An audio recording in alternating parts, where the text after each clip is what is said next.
Hi guys, Paper Pig Golf here. So I'm just going to do a quick what's in the bag for January 2016. At the bag, it's a Taylormade Tool Light 2015. Very light, relatively small though in terms of pockets and everything. My wife's bag I consider a little better. Starting off at the driver, we've got a Taylormade JetSpeed 10.5 degrees lofted down to 10 degrees. The shaft is just the standard shaft, the Matrix Velox T stiff shaft. I used to use a regular. I went to the stiff, not because of swing speed. I just thought I'd try it out, and it was going to be more consistent with the shafts that were in my hybrids, and it feels better. Hybrids are the JetSpeed 3 and 4 hybrid at 19 and 22 degrees respectively. Also in stiff, same, the Matrix Velox T.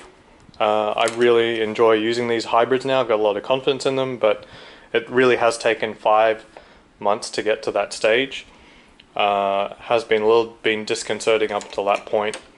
I started with just using only the 4 and getting good at that. And then once I was confident in the 4, I put the 3 in my bag. So these are now doing around about 160 on the 4, 180 on the 3, doing average 200 on the driver. So that's what it is in terms of gapping.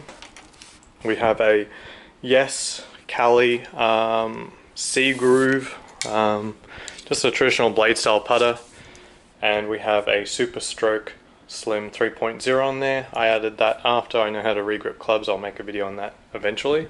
For irons, we have the SpeedBladez from Taylormade, also in stiff flex.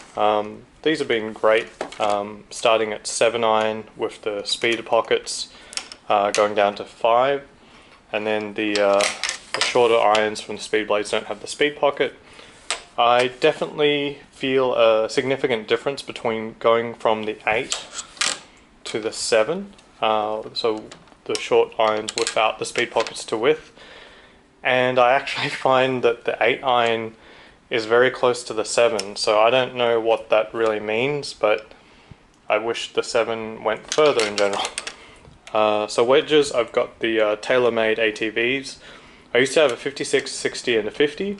Now I'm just sporting the 56 and the 50. I found that the lob wedge, although a very cool option, I was misusing it basically. I would be using it too many times, and it's just, a lob shot isn't the kind of shot that I'm really good at making yet.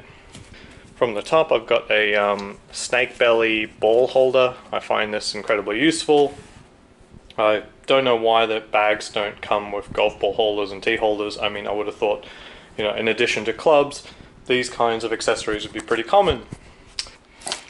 For evening matches where I'm struggling to find my balls in bushes or otherwise in the shadows, I have a Nitecore P12 light. I don't see other golfers with a flashlight, especially one of this brightness.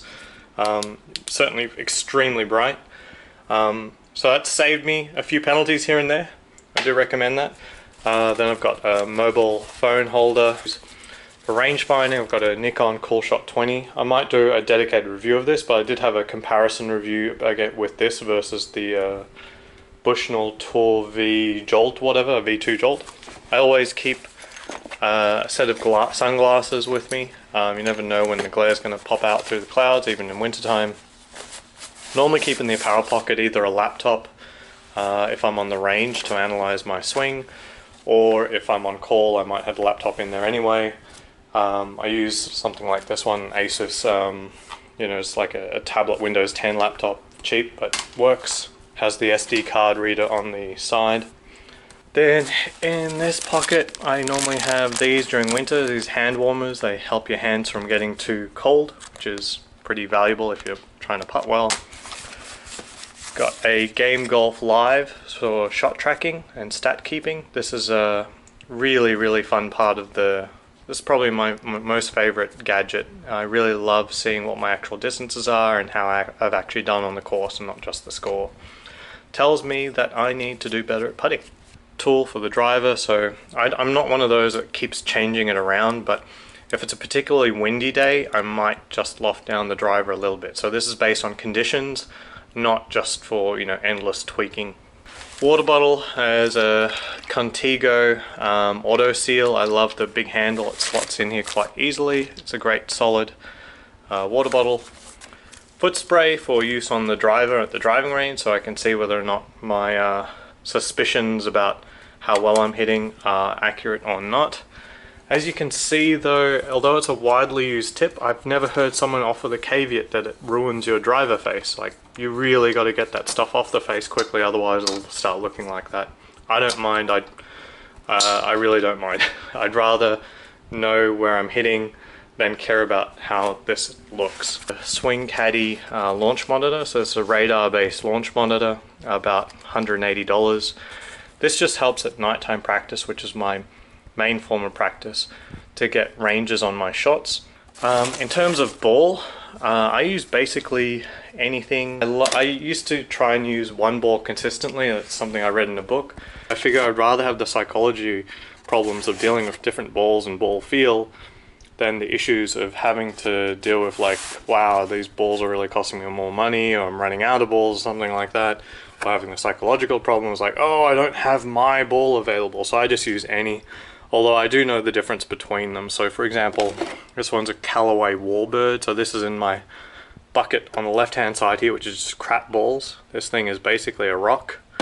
Then I've got playable balls. I like the Pinnacle Gold. This isn't a premium ball, but I like it. Alright, so that's my what's in the bag. Let me know what you think about the little gadgets that I use and the way I set up my bag, whether or not any of this works for you. Until next time, see you around.